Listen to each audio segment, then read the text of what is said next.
السلام علیکم۔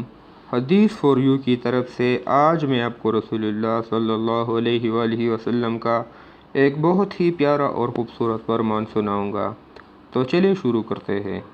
بسم اللہ الرحمن الرحیم۔ رسول اللہ صلی اللہ علیہ وآلہ وسلم نے فرمایا، 3 چیزیں جس میں ہوگی وہ ایمان کی مٹھاس اور اس کا مزہ پائے گا۔ حضرت انس بن مالک رضی اللہ تعالیٰ عنہ کہتے ہیں کہ رسول اللہ صلی اللہ علیہ وآلہ وسلم نے فرمایا، 3 چیزیں جس میں ہوگی وہ ایمان کی مٹھاس اور اس کا مزہ پائے گا۔ ایک یہ ہے کہ اللہ اور اس کے رسول اس کے نزدیک سب سے زیادہ محبوب اور پسندیدہ ہو۔ دوسری یہ کہ آدمی محبت کرے تو اللہ کے لیے اور نفرت کرے تو اللہ کے لیے۔ تیسری یہ کہ اگر بڑی آگ بھڑکائی جائے تو اس میں گرنا اس کے نزدیک زیادہ محبوب ہو بنسبت اس کے کہ وہ اللہ تعالیٰ کے ساتھ کسی کو شریک کرے۔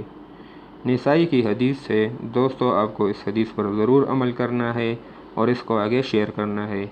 اگر آپ کو احادیث سننا پسند ہے تو ہمارے چینل کو سبسکرائب کریں۔ السلام علیکم ورحمۃ اللہ وبرکاتہ۔